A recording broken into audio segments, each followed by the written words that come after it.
Hi hello అందరికీ welcome back to our channel. ఈరోజు మన ఛానల్లో రక్షాబంధన్ స్పెషల్గా రవ్వ లడ్డూని చూపిస్తున్నాను.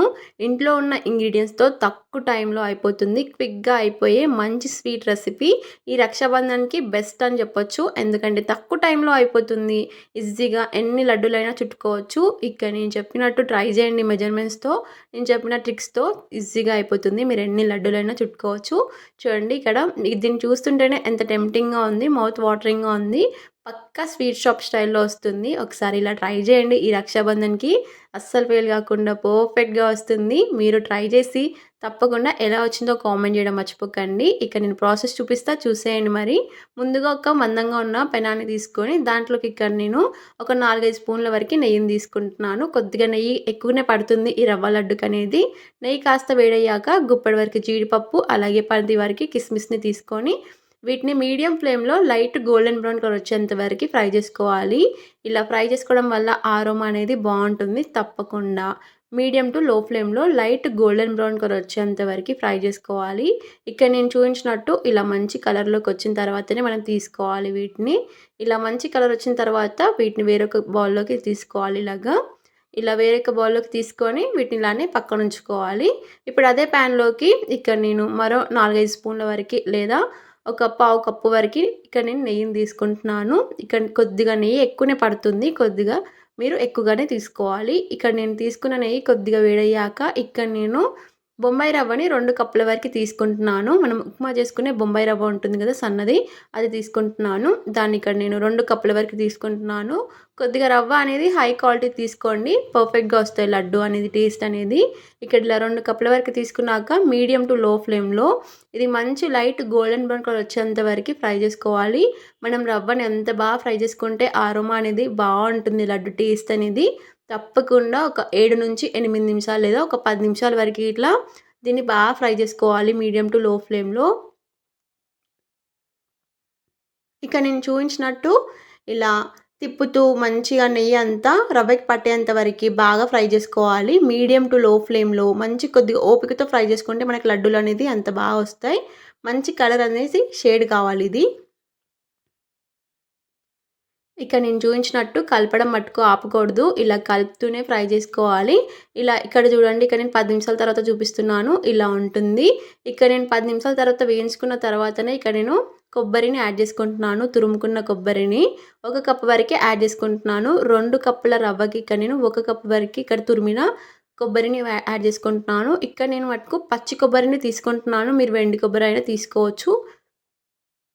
పచ్చి కొబ్బరి తీసుకోవడం వల్ల ఇంకా టేస్ట్ అనేది బాగుంటుంది. మీరు పచ్చి కొబ్బరి తీసుకోవడానికి ట్రై చేయండి. ఇక్కడ నేను చూపించినట్టు మీడియం టు లో ఫ్లేమ్లో పచ్చి కొబ్బరిని వేసుకున్నాక మరో 4-5 నిమిషాల వరకు ఫ్రై చేసుకోవాలి. రవ్వని మీడియం టు లో ఫ్లేమ్లోనే ఫ్రై చేసుకోవాలి. హై ఫ్లేమ్ అస్సలు పెట్టకూడదు. ఇలా 4-5 నిమిషాలకి ఇలా ఉంటుంది. రవ్వ ఫ్రై అయ్యి కలర్ అనేది చేంజ్ అవుతుంది. చూడండి, ఇలా కావాలి. కలర్ అనేది చేంజ్ అయితేనే బాగుంటుంది ఆరోమా. ఇలా కొద్దిగా రవ్వ కలర్ చేంజ్ అయ్యాక స్టవ్ని ఆఫ్ చేసేసుకోవడమే. ఇక్కడ మీరు చూస్తే ఇక్కడ నాకు ఇదంతా చేంజ్ కావడానికి ఒక 10-15 నిమిషాలు పట్టింది.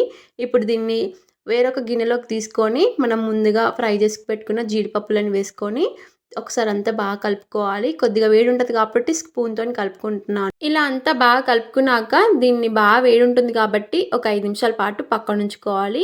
గోరువెచ్చగా అయ్యేంత వరకు పక్కన ఉంచుకోవాలి. ఇక్కడ ఆలోపు మనం మిక్సీ జార్లోకి మనం తీసుకున్న 2 కప్పుల రవ్వకి ఇక్కడ నేను 1.5 కప్పుల వరకు చక్కెరను తీసుకుంటున్నాను.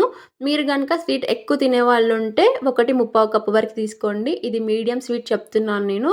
మరి ఎక్కువగా ఉన్న స్వీట్ లడ్డూలు తినలేం మనము. ఇక్కడ 1.5 కప్పుల వరకు తీసుకున్నాను నేను. దీన్ని కొద్దిగా బరకగా మిక్సీ పట్టి తీసుకోవాలి. లో స్పీడ్లో పట్టి తీసుకోవాలి. దీంట్లోకే 2 ఇలాచీని వేసుకుంటున్నాను ఫ్లేవర్ కోసం. మీ దగ్గర పౌడర్ ఉంటే పౌడర్ని గిట్లా వేసుకోండి, 1 స్పూన్ వరకు. ఇప్పుడు దీన్ని కొద్దిగా బరకగా ఇక్కడ నేను చూపించినట్టు మిక్సీ పట్టి తీసుకోవాలి. కొద్దిగా లో స్పీడ్లో పట్టి తీసుకోండి, చాలా బాగా వస్తుంది. ఒక 3-4 నిమిషాల పాటు పట్టుకుంటే ఇలా కొద్దిగా బరకగా వస్తుంది. ఇప్పుడు దీన్ని మనం ముందుగా ప్రిపేర్ చేసి పెట్టుకున్న రవ్వలో వేసేసుకోవడమే. ఆలోపు రవ్వ అనేది కొద్దిగా గోరువెచ్చగా వస్తుంది, వేడి అనేది. ఇప్పుడు రవ్వ గోరువెచ్చగా ఉన్నప్పుడే మనం ఇక్కడ షుగర్ పౌడర్ అనేది రవ్వలో యాడ్ చేసుకోవాలి.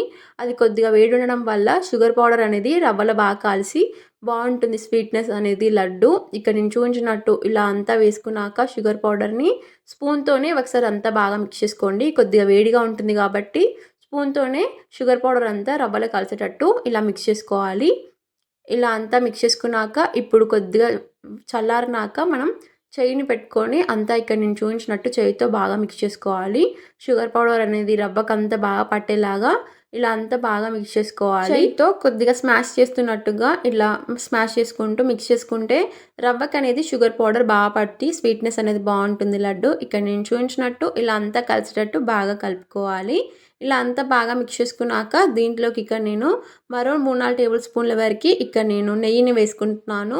ఫ్లేవర్ బాగుంటుంది, తప్పకుండా వేసుకోండి. మీకు టైం ఉంటే కనుక కొద్దిగా నెయ్యిని వేడి చేసి వేసుకోండి, ఇంకా బాగుంటుంది. ఇప్పుడు దీంట్లోకి ఇక్కడ నేను మనం ఏ కప్పుతో అయితే రవ్వను తీసుకున్నామో ఆ కప్పుతో పావు కప్పు వరకు కాచి చల్లారి పెట్టుకున్న పాలను వేసుకుంటున్నాను. ఒకేసారి వేయకుండా పావు కప్పు పాలని కొద్ది కొద్దిగా వేసుకుంటూ ఇలా రవ్వని మిక్స్ చేసుకుంటూ వేసుకోవాలి. ఒకేసారి వేసుకోవడం వల్ల రవ్వ అనేది లూజ్గా అయ్యి లడ్డు అనేది కట్టడానికి రాకుండా ఉంటుంది. సో ఇలా కొద్ది కొద్దిగా వేసుకొని ఇలా వచ్చేంత వరకు మిక్స్ చేసుకోండి. రవ్వ అనేది కొద్ది కొద్దిగా పాలను పీల్చుకుంటుంది కాబట్టి ఒకేసారి వేయకూడదు, కొద్ది కొద్దిగా వేసుకోవాలి. ఇలా వచ్చేంత వరకు వేసుకోండి. ఇలా ఉంటే సరిపోతుంది టెక్స్చర్ అనేది. ఇలా లడ్డు ఈజీగా కట్టడానికి వస్తుంది అనుకునేటప్పుడు ఆపేసేయండి. ఇలా ఉండాలి ఇప్పుడు మనం రవ్వ లడ్డూలు కట్టుకోవడానికి. ఇప్పుడు మనం చెయ్యికి నెయ్యిని తీసుకొని రవ్వ లడ్డూలను చుట్టుకోవడమే, చాలా ఈజీగా చుట్టుకోవచ్చు ఈ రవ్వ లడ్డులని. ఇక్కడ మీరు చూడొచ్చు ఎంత సింపుల్గా చుట్టనికి వస్తుందో లడ్డూలు అనేది. సో పాలనేది ఎక్కువగా వేయకుండా మీరు చూసుకుంటూ వేసుకుంటే ఈజీగా చుట్టడానికి వస్తుంది రవ్వ లడ్డు అనేది. సో నెయ్యి గిట్లా కొద్దిగా మీరు ఎక్కువ వేసుకున్నా ఇంకా ఈజీగా చుట్టడానికి వస్తుంది. మీకు టైం ఉంటే కనుక కొద్దిగా వేడి చేసి వేసుకోండి నెయ్యిని, ఇంకా బాగా వస్తాయి లడ్డూలు అనేది. చూడండి ఎంత పర్ఫెక్ట్గా వస్తున్నాయి. షేప్ ఇట్లా ఇటు అటు కాకుండా పర్ఫెక్ట్ స్ట్రీట్ షాప్ స్టైల్లో ఉంటాయి. చూడ్డానికైనా తినడానికైనా అలానే ఉంటాయి ఈ రవ్వ లడ్డూని. ఇలానే సింపుల్గా ఎన్ని కేజెస్ అయినా లడ్డూని చుట్టేసుకోవడమే. ఈ రక్షాబంధన్కి చాలా తక్కువ టైంలో అయిపోయే స్వీట్ రెసిపీ ఇది. ది బెస్ట్ రెసిపీ అని చెప్పొచ్చు. చాలా తక్కువ టైంలో అయిపోతుంది ఈ స్వీట్ అనేది. చూడండి ఇక్కడ నేను చూపించినట్టు రవ్వ అనేది కొద్దిసేపటికి పాలు అనేది పీల్చుకుంటుంది. మరి కాస్త పాలను వేసుకొని కలుపుకుంటూ లడ్డూలను చుట్టుకోవడమే. చాలా సులువుగా చుట్టుకోవచ్చు లడ్డూలు అనేది. ఇక్కడ నేను తీసుకున్న 2 కప్పుల రవ్వకి ఇక్కడ నాకు ఇన్ని లడ్డూలు వచ్చాయి. చాలా సింపుల్గా చుట్టుకున్నాను నేనైతే. 10 మినిట్స్లో ఈ లడ్డూలన్నీ చుట్టుకున్నాను నేను. ఇక్కడ చూడడానికైనా ఎంత బాగా వచ్చాయో. సో మీరు ఈ రక్షాబంధన్కి ఈ రవ్వ లడ్డూని ట్రై చేసి ఎలా వచ్చిందో కామెంట్ చేయడం మర్చిపోకండి. ఈ రెసిపీ కనుక మీకు నచ్చితే మీ ఫ్రెండ్స్ అండ్ ఫ్యామిలీ మెంబర్స్కి ఈ వీడియోని షేర్ చేసి మీరు కూడా సబ్స్క్రైబ్ చేసుకోండి. బెల్ ఐకాన్ని ప్రెస్ చేసి ఒక చిన్న లైక్ ఇచ్చేయండి. Thank you for watching. Do subscribe to my channel for more recipes. Thank you.